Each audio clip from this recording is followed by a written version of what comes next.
அனைவருக்கும் வணக்கம். சற்று முன்பு தமிழக அரசு இன்று வெளியிட்டுள்ள 9 முக்கியமான அறிவிப்புகள் என்னென்ன என்பதை பற்றி தான் நம்ம இந்த வீடியோவில் பார்க்க போகிறோம். முடிந்த அளவுக்கு இந்த வீடியோவை ஸ்கிப் பண்ணாமல் முழுமையாக பாருங்கள். இந்த வீடியோக்குள்ளே போகிறதுக்கு முன்னாடி இந்த வீடியோக்கு ஒரு லைக் பட்டனை ப்ரெஸ் பண்ணிடுங்க. நீங்கள் இது வரைக்கும் அந்த சேனலை சப்ஸ்கிரைப் பண்ணாமல் இருந்தீங்கன்னா மறக்காமல் சப்ஸ்கிரைப் பண்ணிக்கோங்க.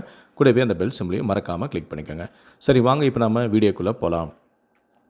முதல் அறிவிப்பு. தமிழக அரசு சார்பில் தனியார் வேலைவாய்ப்பு முகாம் பெண்களுக்காக இன்று மற்றும் நாளை 6 மாவட்டங்களில் நடைபெற உள்ளது. மயிலாடுதுறை, நாகப்பட்டினம், புதுக்கோட்டை, தஞ்சாவூர், திருச்சி, திருவாரூர் ஆகிய மாவட்டங்களில் உள்ள மாவட்ட வேலைவாய்ப்பு மற்றும் தொழில் வழிகாட்டுதல் மையங்களில் முகாம்கள் நடைபெறும் என தெரிவிக்கப்பட்டுள்ளது. இரண்டாவது அறிவிப்பு. அனுமதியின்றி தனிநபரின் படங்களை அனுமதியின்றி சமூக வலைத்தளங்களில் வெளியிட்டால் 3 ஆண்டுகள் வரை சிறை தண்டனையோ அல்லது 3 லட்சம் ரூபாய் வரை அபராதமும் விதிக்கப்படும் என தமிழக காவல்துறை அறிவிப்பு. மூன்றாவது அறிவிப்பு. இன்ஜினியரிங் முதல் கட்ட கலந்தாய்வில் 1,23,031 இடங்கள் நிரம்பியுள்ளன. 70,403 இடங்கள் இன்னும் காலியாக உள்ளன. துணை கலந்தாய்வு அடுத்த மாதம் முதல் வாரத்தில் நடைபெற உள்ளது. செப்டம்பர் 4ஆம் தேதி வரை tneaonline.org என்ற இணையதளத்தில் விண்ணப்பிக்கலாம். நான்காவது அறிவிப்பு.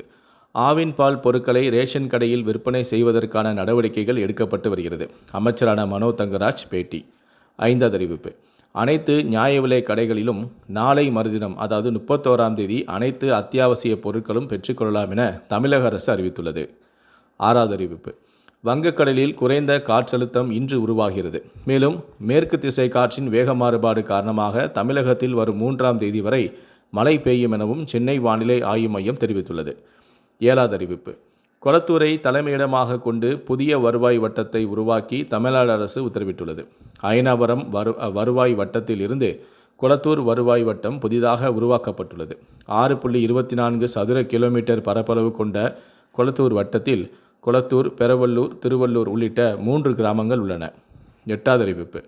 காளான் வளர்த்தல் மற்றும் பயிரிடுதல் வேளாண் தொழிலின் கீழ் சேர்த்து தமிழக அரசு அறிவிக்கை வெளியிட்டுள்ளது.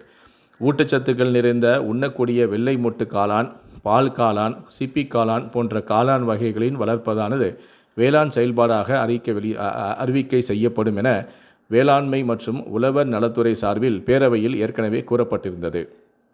கடைசியாக 9வது அறிவிப்பு. வடகிழக்கு பருவமழையொட்டி பராமரிப்பு பணிகள் 88% நிறைவடைந்துள்ளதாக அமைச்சரான தங்கம் தென்னரசு தகவல் ஒன்றை வெளியிட்டுள்ளார். இந்த 9 அறிவிப்புகளை பற்றிய உங்களுடைய கருத்துக்களை கீழே இருக்கக்கூடிய கமெண்ட் செக்ஷனில் மறக்காமல் சொல்லுங்கள். முடிந்தளவுக்கு இந்த வீடியோவை மற்றவங்களுக்கும் ஷேர் பண்ணுங்கள். மேலும் இது போன்ற பல வீடியோக்களை பார்க்கணும் அப்படின்னு நினச்சிங்கன்னா மறக்காமல் இந்த சேனலை சப்ஸ்கிரைப் பண்ணுங்கள். நன்றி, வணக்கம்.